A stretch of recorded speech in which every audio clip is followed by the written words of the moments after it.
Hello Greenstylers, Cynthia here today with a tutorial for the Greenstyle cargo pants. These cargo pants feature a fitted waist and high hip fit for a flattering silhouette, and also include many features such as a side leg pocket, a back pocket with flap, and an adjustable waistband. Today you'll be sewing along with Angie, but don't be surprised if you hear my voice jumping in to help out with instructions here or there. Angie will be sewing the following standard options with you: front zipper fly, back yoke, and belt loops. She'll also be sewing the following options: front patch pocket and back pocket. Suggested fabrics for the Greenstyle cargo pants are bottom weight woven fabric with some body. Look for cotton poly blend, canvas, or twill. Woven fabric with 5 to 10% horizontal stretch is also acceptable, but you should consider sizing down 1 or 2 sizes if you are using fabric with slight stretch. Knit fabric is not recommended. Cut the following pieces. P1 cargo pants front. You'll cut 2 of these as mirror images. Piece P2, the cargo pants back. Also cut 2 of these as mirror images. Piece P5, the back yoke. Cut 2 of these as mirror images. Piece P6, the fly shield. Cut 1 of these. For the back pocket option, cut 2 back pockets, and these are labeled piece P10. Cut 1 of piece P11, the belt loops piece. For the optional front patch pockets, cut 2 of piece K1 as mirror images. And in addition, you'll need 2 of piece K2 as mirror images, the optional patch pocket facing. For the regular waistband option, you'll need piece C1. Cut 2 of your main fabric, 2 of lining fabric, and 2 of iron-on interfacing.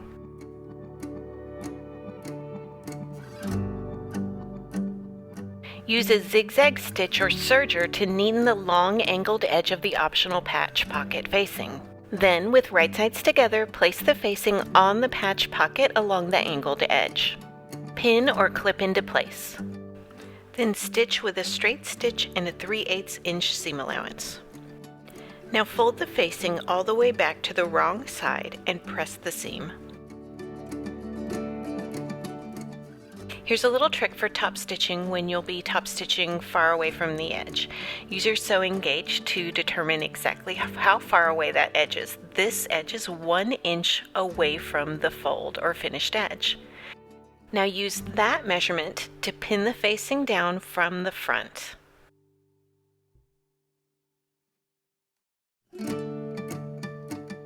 For this stitch, Angie's using a 3.5 stitch length, which is a slightly lengthened stitch, and she's using a piece of painter's tape on her machine to help guide her to keep that 1 inch stitch line straight.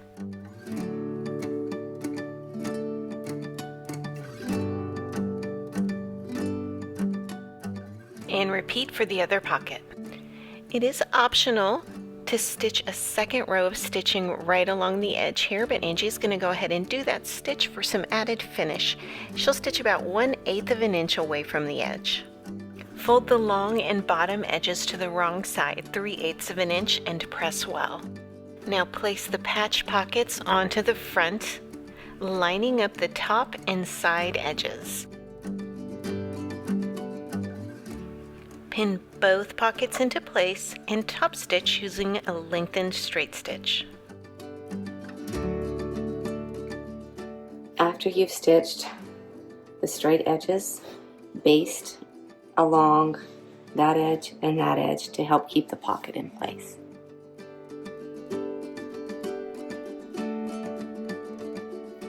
Now we're going to neaten these edges with a serger or a zigzag. If you use a serger, don't cut any off, just serge right along the raw edge. Make sure that you have marked the round dot. It's quite helpful if you mark the stitching line as well. Transfer those markings onto your pattern pieces. With right sides together, you're going to stitch up the crotch here with a regular stitch length of, I'm going to use 2.5. Stop here, back tack, and then stitch the rest up here with a long basting stitch. I'm going to use 3.5. After you've stitched up the center crossseam, press it open. For my zipper, I'm just using a piece that I cut from a long zipper tape and then added the pull. And then I just did a large zigzag or a wide zigzag at the very bottom. And I don't need to do anything up top. We'll take care of that when we sew the waistband on. So once we have folded that edge out of the way, and the only thing is this extension that's there, that's a single layer there, we're going to take the zipper and put it right sides down. And you're going to line up this side of the zipper with that seam line or that folded edge. So that side of the zipper will match up with that folded edge. And you want it just on that side.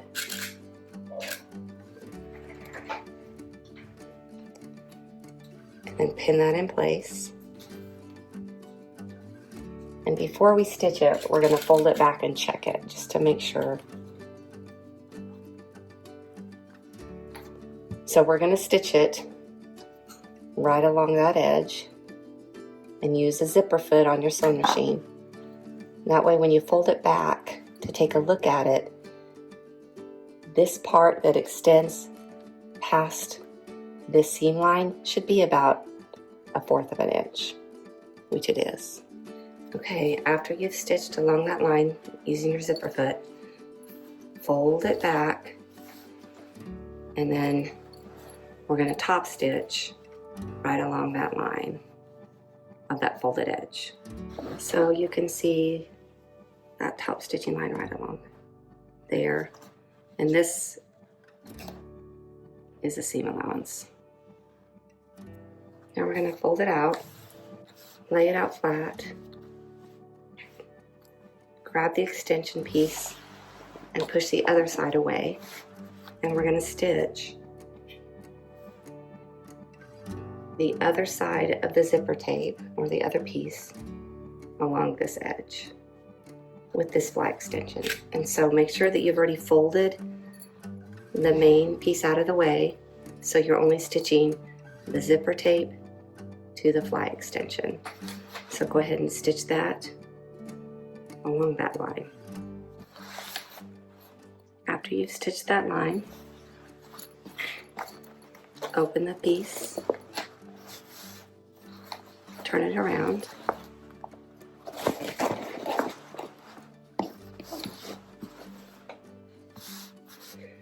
and you can mark the stitching line using the fly stitching guide, or you can freehand it. But if you want it to be really nice and neat,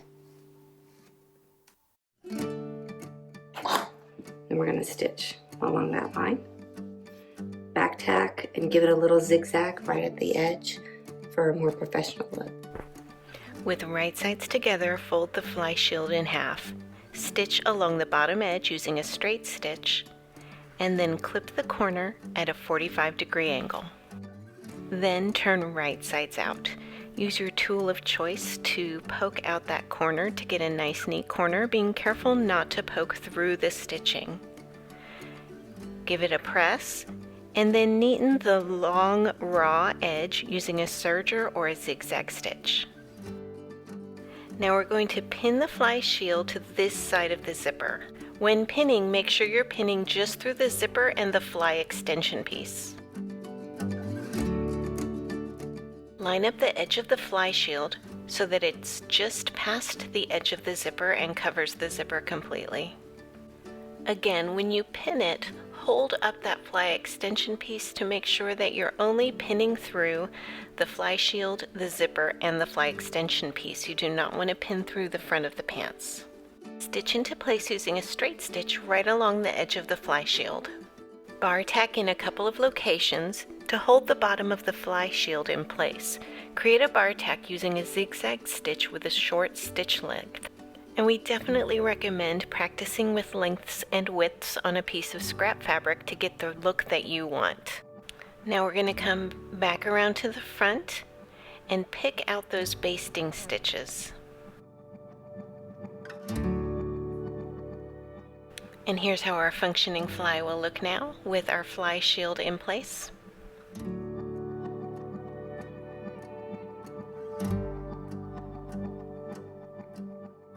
Bring over your back pieces, the P5 back yoke and P2 back piece. Align the raw edges with right sides together and matching notches. We're going to stitch these together using a straight stitch and a 3/8 inch seam allowance. Neaten the seam allowance with a stretch stitch or serger, then press the seam allowance up and top stitch in place.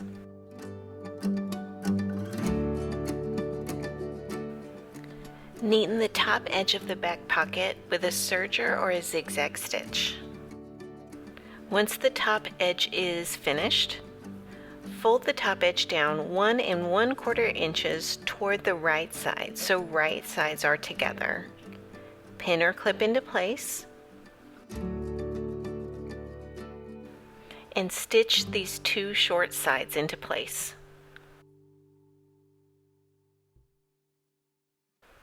After you've stitched the 2 short edges, clip the corners at 45 degrees.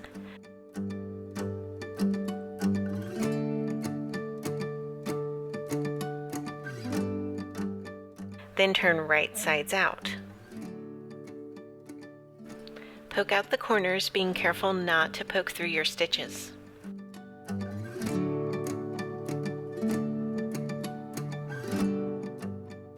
Fold the sides and bottom edges in 3/8 of an inch toward the wrong side. Press well using your iron, and then top stitch that top finished edge down. Make sure you've marked the top location for your pocket using your pattern piece, and then place the pocket onto the suggested markings.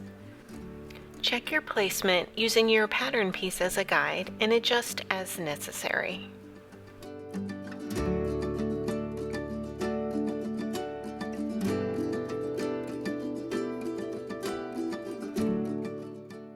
Pin into place and stitch around the side and bottom edges.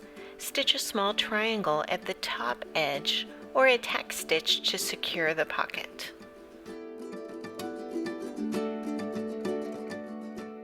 With right sides together, place the back onto the front matching side seams. Stitch with a straight stitch and a 3/8 inch seam allowance. After stitching the side seams, you'll want to press the seam allowance toward the back and then top stitch if desired. After you've stitched the side seams and top stitched, line the back pieces so that the crotch curves are right sides together. Pin and stitch into place using a straight stitch and a 3/8 inch seam allowance. Then neaten that stitch using a serger or a zigzag. After completing the back crotch seam, the next step is to line up the inner leg seams.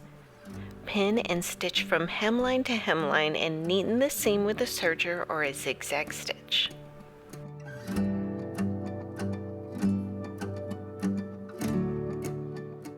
Take the belt loop, piece P11, fold it in half first, and then iron along to establish the center crease.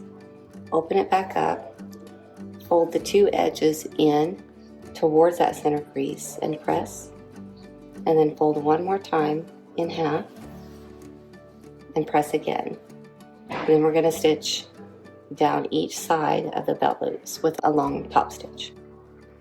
After you've top stitched it on the edges, then measure out 3 1/4 inch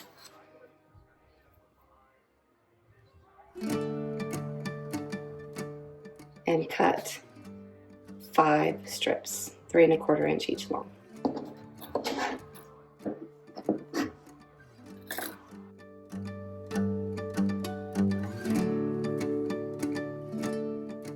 Pin the belt loops at the suggested locations. You can adjust as needed. If you adjust, just make sure that you measure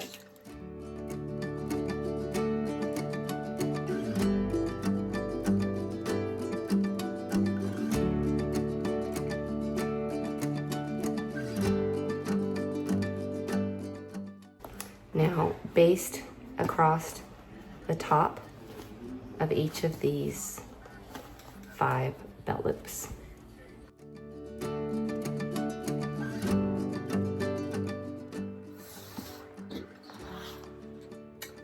Take the 2 waistband pieces and iron your interfacing onto the wrong side, and then line up the 2 ends that have the notch and sew a 3/8 inch seam with a straight stitch, and then press that seam allowance open. Now take the longer edge, or the edge on the outside where it curves down, find the center seam that you just stitched up, line it up with the center seam of the back, pin into place,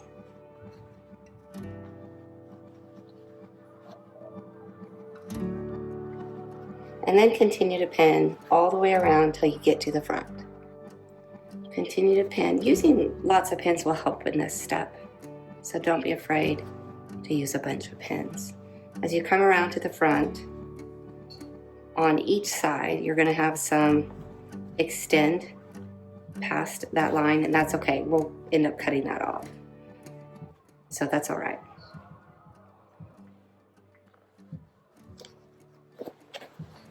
Let's do the other side all the way around. As you come around to the other side, the side with the zipper guard on it, you will make sure that that is laying flat and it's not opened up as you come and pin across.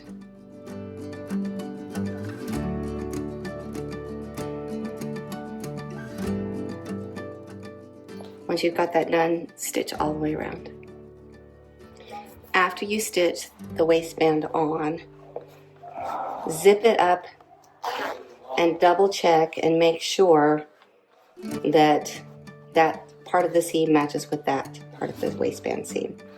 So it looks good. If it doesn't, just go back and adjust a little bit. Like if you need to take it up a little bit more on one or the other, or let out one of them or the other, just so they match. So again, you should have just a little bit of overlap on the zipper guard side and a lot more overhang on this side, but that's okay. We'll get rid of that when we sew the waistband liner on. So after you've sewn it up and you've double checked to make sure when you close the zipper that they line up, then press the seam allowance up towards the top. Now take the waistband lining and with right sides together, sew across the edge with the notch with the 3/8 inch seam allowance and a straight stitch. Alright, after you've sewn the center back seam and pressed the seam allowance open, this is not a required step, but I find it very helpful to sew a straight stitch at a 3/8 inch mark all the way around the bottom longer edge of the waistband. And then when you go back to press it up, you've got a really good guide to help you know exactly how much to press up. After you've pressed the bottom edge of the waistband liner, again, line up the center back of that with the center back of the main waistband, right sides together, pin, and go all the way around to the front on each side. When you get around to the front on both sides, I like to put a pin exactly where that, on this side, the fly, the zipper guard sets, and then also on this side where the front fly ends. That way I know exactly where to start my vertical stitch before I go around the horizontal. So you'll do a vertical stitch up, around the top edge, back to here, and then straight down. So everything lines up with the front edges. Once you have sewn the waistband lining all the way around and then straight down, then you can trim off this excess here in the front and make sure you clip the corners. So when you turn it right sides out, you get a nice crisp corner there. So clip it.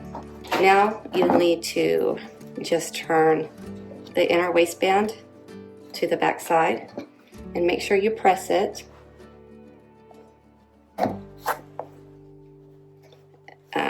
Press everything, the seam allowance and everything, so it's nice and crisp.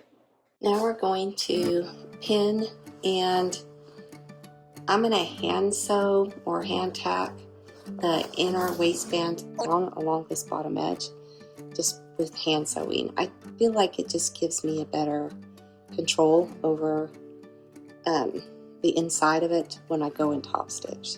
So I like to just take a couple of stitches along that bottom edge after I've pinned it all together.